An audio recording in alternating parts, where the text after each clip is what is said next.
వ్యవసాయాన్ని మీద ఆధారపడితే గ్రామాన్ని అంటి పెట్టుకునే స్వతంత్రం వచ్చిన తర్వాత ఎవరూ లేరు. స్వతంత్రం వచ్చిన తర్వాత పెద్ద తప్పు జరిగింది మనకి. వృత్తిపరమైన ఉద్యోగాలు, ప్రొఫెషనల్ కోర్స్ అనుకోండి, లాయరు, డాక్టరు, ఇంజనీరు, మీరు ఏ జిల్లా నుంచి అయినా తీసుకోండి, వీళ్ళు ప్రతి ఇంటి నుంచి ఒకరు వెళ్ళారు. ఇలా చదువుకున్న వాళ్ళందరూ ప్రొఫెషనల్ కోర్స్ అని, ఆ రోజుల్లో ఐటీ లేదు కదండి, డాక్టర్, ఇంజనీరు, లాయరు, అలా చదువుకున్న వాళ్ళని బయటకు పంపించేశారు మన పెద్దలే. చదువు అర్థం కాని వాడిని, చదువు మీద ఆసక్తి లేని, అరే నువ్వు పశువులు కాయాలిరా, గోవులు కాయాలి, చదువు రాకపోతే పొలం చేయాలి అని కింద స్థాయికి తీసుకొచ్చారు వ్యవసాయం అని, వ్యవసాయ రంగాన్ని. ఈ భూమి మీద ఉత్తమమైన పని వ్యవసాయం. మద్యం వ్యాపారం, అవును, ఉద్యోగం అదము. అవునే కదండి. కానీ ఇప్పుడు ఉద్యోగాన్ని తీసుకెళ్ళి ఉత్తమంలో కూర్చోబెట్టారు, వ్యవసాయం తీసుకొచ్చి అదమంలో పెట్టారు, వ్యాపారం మద్యంగానే ఉంది మొదటి నుంచి. దీన్ని మళ్ళీ ఆ తలకిందులు అయిన దాన్ని మీ ఇంటర్వ్యూ ద్వారా మళ్ళీ జరగాలి, రెండు రాష్ట్రాలకి మేలు జరగాలి. మీకు ఈ ఇంటర్వ్యూకి ఒకటి ఏంటంటే, చాలామంది మీ ఛానల్ చూసిన తర్వాత భూమి ఉన్నవాళ్ళు, విపరీతంగా డబ్బు సంపాదించిన వాళ్ళు, కనీసం అలాంటి వాళ్ళు దీన్ని బాధ్యతగా ఇప్పుడైనా చేయాలి. డబ్బు సంపాదించడానికి ఇంకేముందండి, ఇప్పుడు 1,00,000, 1,00,00,000, 10 కోట్లు, 100 కోట్లు అంతే కదా. ఇక తినాల్సింది కొడుకులకి, మనవాళ్ళకి తినిపించాల్సింది ఏమిటి అనేది మీ ఇంటర్వ్యూ చూసినాకనే వాళ్ళు ఆలోచన చేయాలి. ఇప్పుడు డబ్బుతో అయితే ఆరోగ్యం రాదమ్మా. అవును సార్, అందరికీ తెలిసిన విషయమే. ఆరోగ్యం వచ్చినాక డబ్బు ఎప్పుడైనా సంపాదించవచ్చు. కరెక్ట్. డబ్బు సంపాదించడానికి ఆరోగ్యం సంపాదించలేము. మరి ఆ స్టీవ్ జాబ్స్ అన్నాడు కదా, యాపిల్ ఆయన చనిపోయే ముందు ఆయన ఎంత కోటీశ్వరుడు, భారతదేశం బడ్జెట్ కన్నా ఎక్కువ ఉందంట ఆయన దగ్గర. మరి ఎంత సంపాదించాడు, నా డబ్బులు రెండు ఇచ్చేస్తాను, ఎవరైనా తీసుకుంటారా అన్నాడు. డబ్బులు రెండు ఇచ్చేస్తాడా? డబ్బు తీసుకుంటాక ముందు వస్తాను కదా, జబ్బులు తీసుకుంటాకి అయ్యే పని కాదు కదా. అలా డబ్బు అనేది ఒక స్థాయి వరకే కాదు. ఇందాక మీరు ఆవు గురించి, గోవు గురించి మాట్లాడితే మీ కళ్ళలో నీళ్లు చూశాను. ఎందుకంత బాధపడుతున్నారు?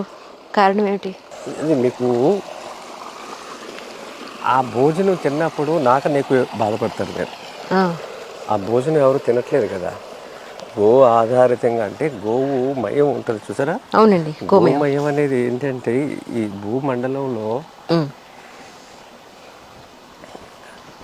ఏ జీవి అంత గొప్ప జీవి లేదు మీకు. అంటే గోమయం అంటే వ్యర్థం, గోవు యొక్క వ్యర్థం కదా, దాని యొక్క మలం. ఏ జీవిదైనా, జంతువుదైనా మనం శుభకార్యకి ఇంట్లో వాళ్ళం, దుర్గంధం. అవును, గోమయం ఒకటి పరిమళం. ఓహో. మీరు ఏ శుభకార్యాలు చూసుకోండి, వేరే జంతువుది భారతదేశంలో, భారతీయ సంస్కృతిలో ఉందా చెప్పండి? లేదు కదా. అవును. శుభకార్యాలకి గోమయం, గోమూత్రం వాడతారు. ఆ గోవుని ఏమంటారు? గోమయే వసతి లక్ష్మి అంటారు.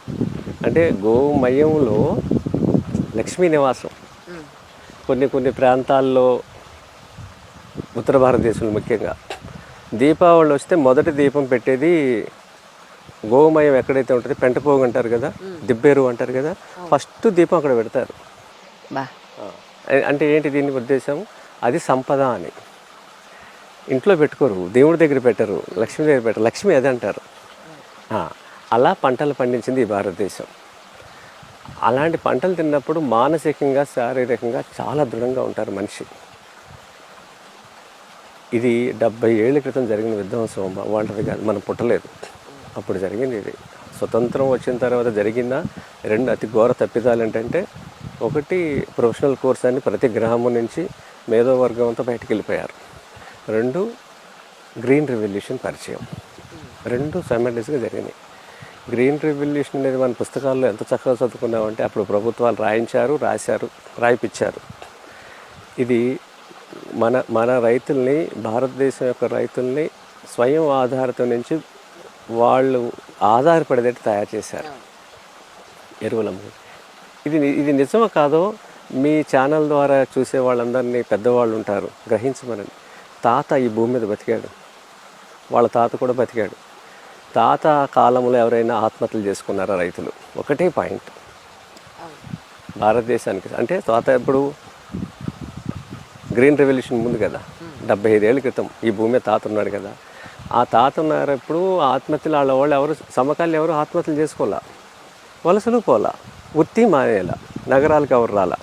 నగరాలకు వస్తే పంటను అమ్ముకుంటాకు వచ్చారు, నగరాల మీద ఆధారపడితే రాలేదు కదా, నగరాల మీద బతకటానికి రాలేదు, వస్తువుని తీసుకొచ్చి కావాల్సింది తీసుకెళ్తాకని వచ్చారేమో కదా. అలాంటిది తాత ఉన్నప్పుడు ఆత్మహత్యలు జరిగినప్పుడు, తాత వెళ్ళిపోయిన తర్వాత గ్రీన్ రెవల్యూషన్ తర్వాత ఏం జరిగింది భారతదేశంలో అంటే, మీకు విత్తనాన్ని ఎరువులు అమ్ముకుంటాక మన దగ్గరికి వచ్చారు వాళ్ళు.